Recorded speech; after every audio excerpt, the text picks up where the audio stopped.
Why are you here protecting CPS that it's a civil matter? Mm-hmm. That's misappropriation of funds and resources by the sheriff's department. Yeah, There's 100%. been no crime. You're here to intimidate now. Right. That's pure intimidation. Why? Because there's been no crime. Dispatch has not been called. There's no probable cause for you to be here or to be to dispatched other than working security for somebody.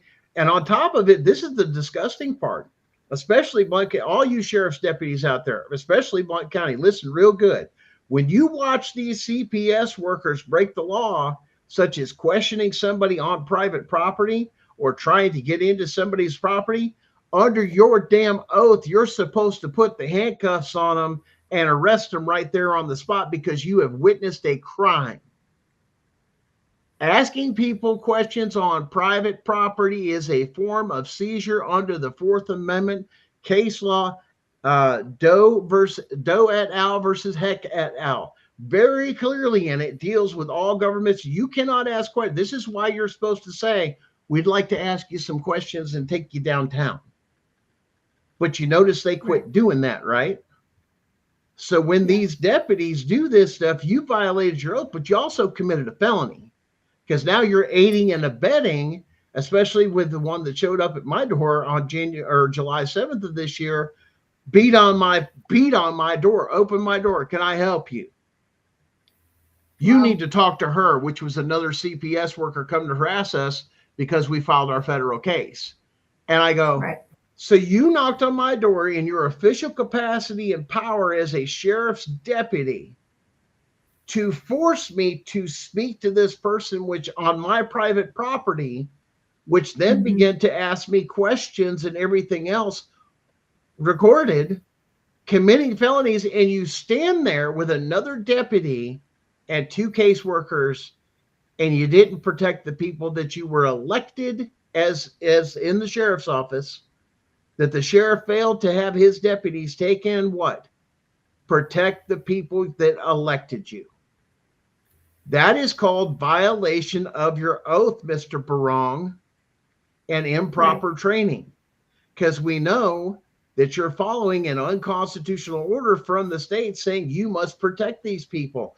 Your job, had you had done it right, as well as every other sheriff out there, when you got that from the state, you should have gone to a judge and got a warrant and go picked up the person that signed that to you. Because Right. I will This is not do that against my people in my county. Violate right. or cover for your crimes.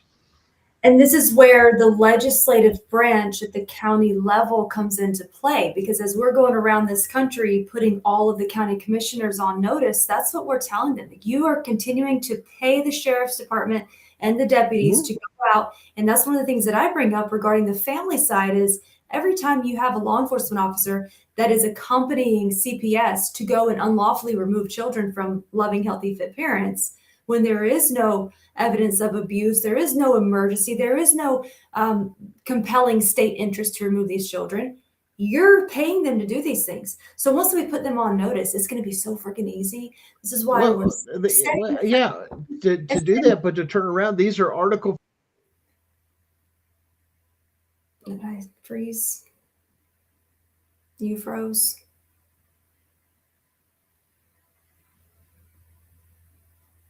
Anyway, for those of you that are on Facebook, what I was going to say is that it'll be so easy for us to go back after we have provided the notice for the county commissioners, and we go back and we're like, hey, we provided this on, July 22nd of 2025, and on October such and such, you had your deputies that went out and frickin', assisted CPS in removing the kids. You guys continue to pay Yeah. them after you're made aware.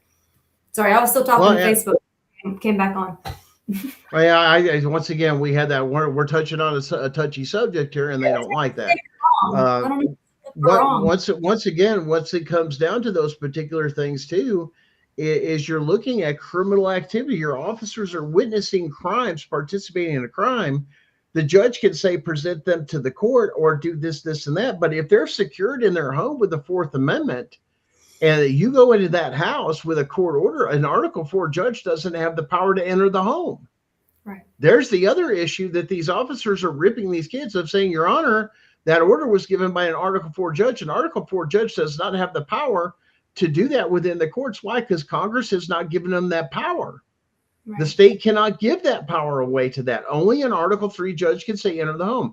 Those children were in my home and secure, and they are a protected person under this, and that judge doesn't have the power. Right. And when they take and they look at that, and you can point that out on top of that, oh, wait a minute, you got judges giving or orders that they don't have the power to give? Yes. These family court judges think that they are exactly a big boy judge in the big boy courtroom in the big criminal court and have that power and have earned the same equality. See, there's that whole thing for that bullshit equality of you're not to that level. You don't have that power. You haven't demonstrated that you understand the concept of it, obviously with the illegal acts that you're doing, but the fact that you're not even educating the deputies. Did you know which judge did sign this? Right. No. Did you teach the deputies that it has to come from an Article 3 if those kids are in the house? So long if they don't leave the house, they're not out in public, you can't. Right. You can't. Nope, they don't. And if you do, you've just committed a crime.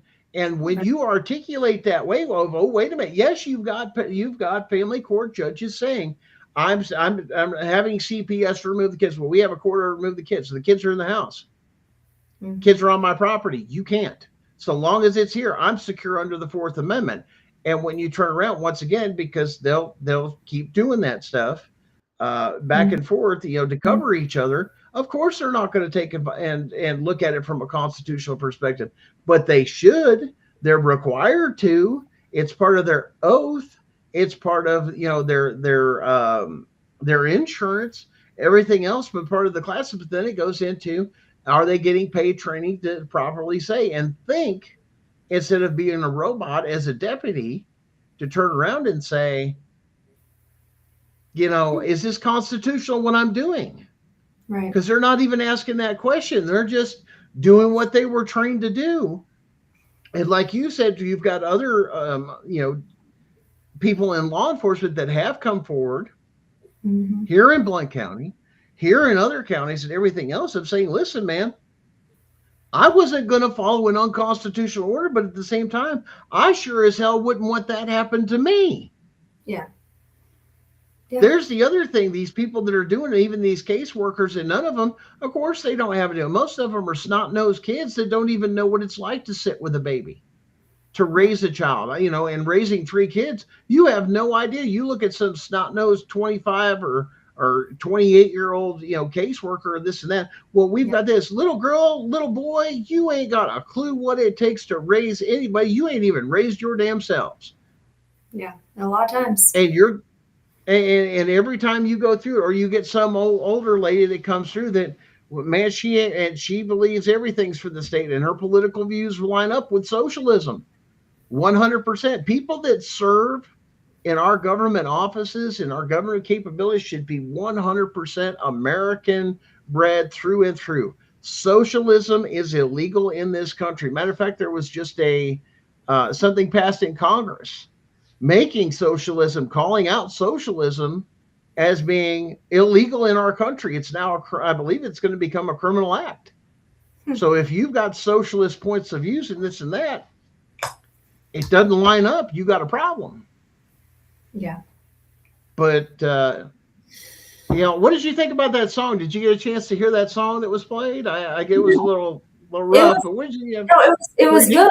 I mean, I'm a musician. I played in a Southern rock band for 2 years. And so I thought I was out here, I was headbanging. It was good. I liked it. A little headbanging. We would get that in there.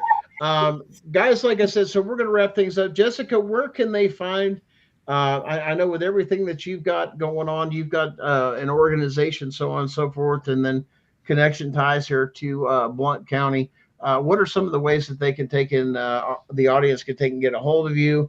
Or maybe, like you said, find you to get up-to-date news on certain things, especially on the Blount County case for a lot of us locals. Where could they find that?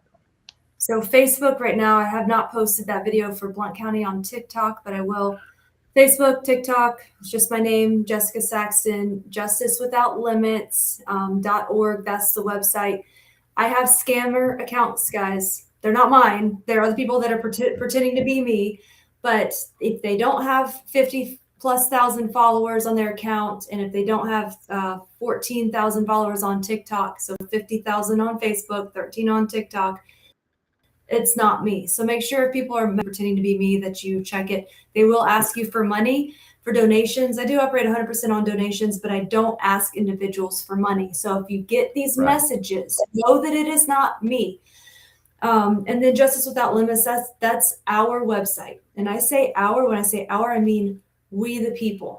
I actually got the website over a year ago. I didn't know what for. And it was the craziest thing in the world how God has just developed this. But it literally is a website that I'm taking constructive criticism on. I don't really have that much experience building websites, but now we have a website. So there's a website that you can go to. You can look at, the county commissioner's scripts are there. The affidavits to serve to the county commissioners are there. There's a lot of different things that we're doing just to raise awareness and literally to put these people on public notice. We're putting them on notice. We're serving them the affidavits. They have a duty to act under 18 U.S.C. subsection 4, which is misprision of felony. Whoever, is made aware of these crimes, they have to act. They have to report the crimes. So we're doing this. And my goal here is to get all 3,143 counties done. We want all these counties served. Right. We need people all over the nation. If you are in a specific county, please get up with me. If you want to serve these affidavits, you can do it. We're having a training tomorrow night, actually. So if you want to get on that email list, if you haven't done this already, don't do it twice, because I'm getting too many people that are thinking that they're missing out.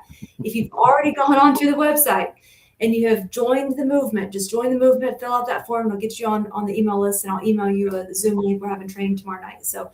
And guys, don't forget to, with like I said, our federal case too. If you guys have got sworn affidavits, I know you guys collect a lot of those and so forth. But guys, get one over to gunningforcps@yahoo.com. That's gunning the number 4 and then CPS, just like the show. But it's at Yahoo, not Gmail, because Gmail has issues and they were starting to hack some of those different things. But keeping it about constitutional rights in the family courts, just real simple format, what state you're from, everything and forwards. These are things that are going to go on the federal record. We're going to put it in there. And I'm saying this is not just happening here; it's happening all across the country.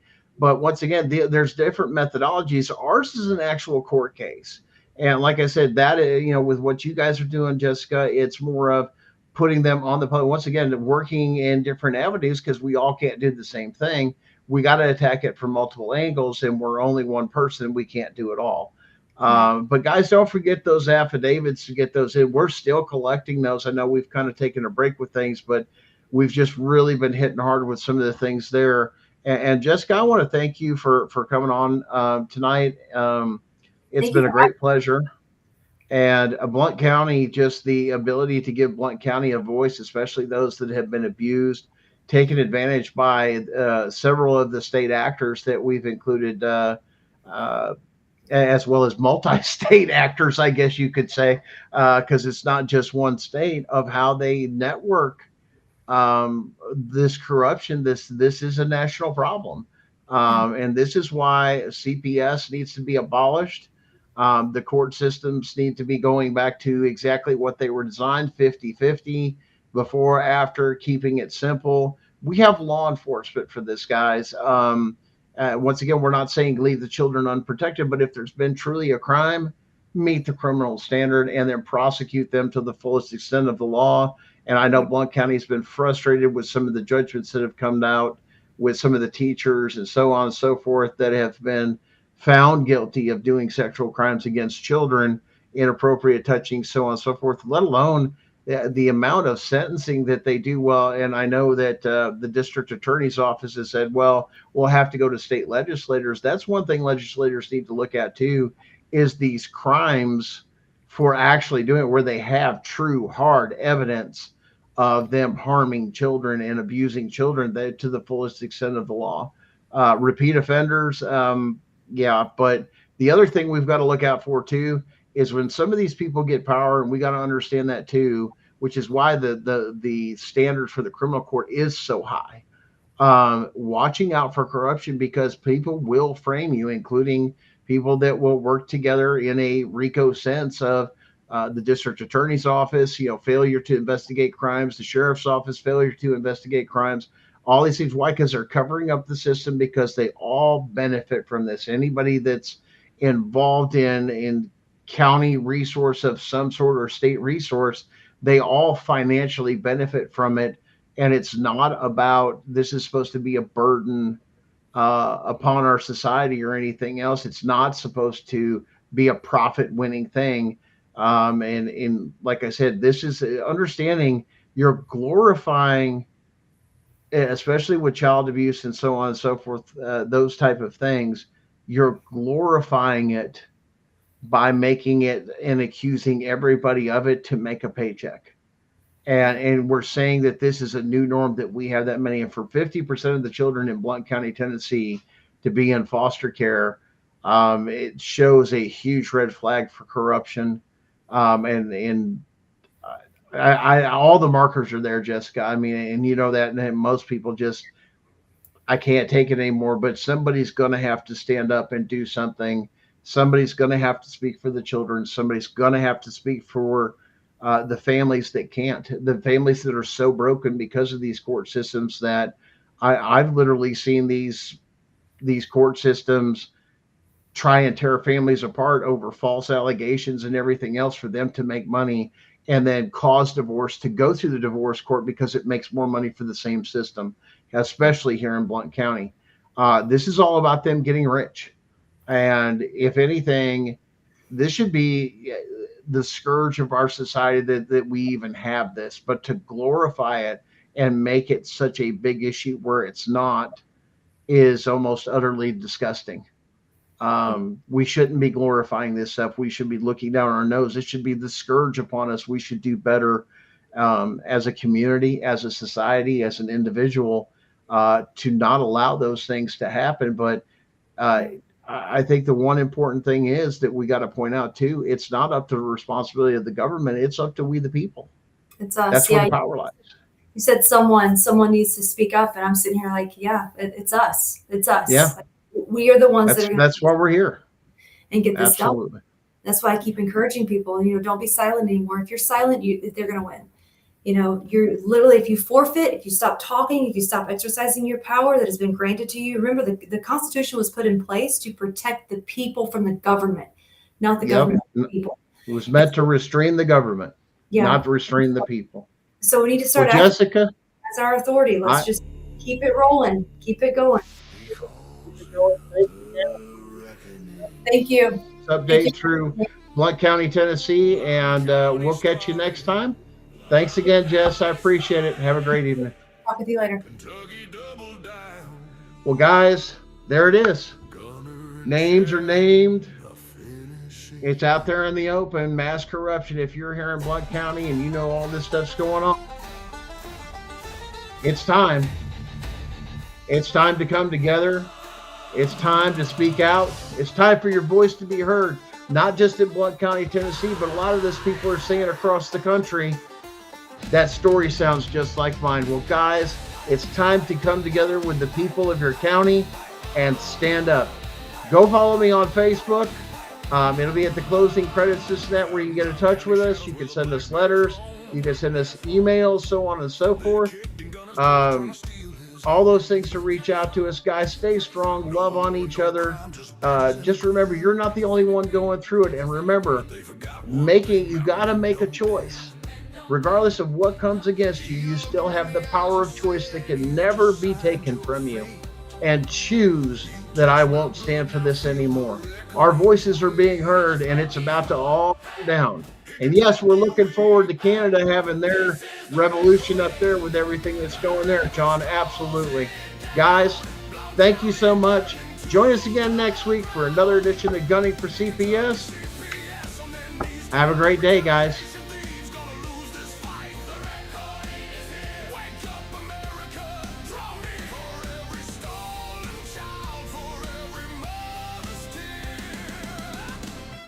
The reckoning is here.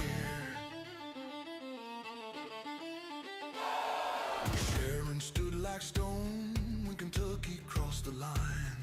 Took her babies for revenge, thought they'd break her spine. But every tear she cried turned into molten steel. Molten steel. Forged a blade called justice that no court can conceal. From Maryville to Frankfurt, the corrupt began to run. They woke the sleeping giant, and the reckoning begun. Now 1 million parents marched with torches in their hands, from the hollers to the cities, across these stolen lands. Gunner's voice on the podcast was the battle horn blast. Every episode another nail in the Empire's casket. He named the day, he named the hour, he named the final stand. He called it the reckoning. Now it's sweeping the land. This is not politics. This is not left. This is not left or right. This is the line in the dirt where parents say, not one more child tonight. Gunner Evers drew it. Sharon Evers holds it. America crosses it together.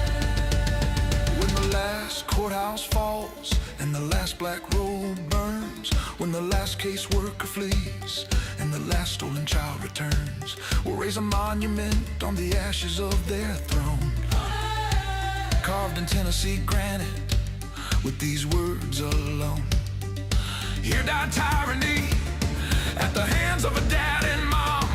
The reckoning came, 2020 seats the storm. This is the reckoning. Gunner Evers pull it loud. Blount County in ruins, Kentucky in a shroud. CPS is finished. Hear the death knell ring. Every stolen child coming home.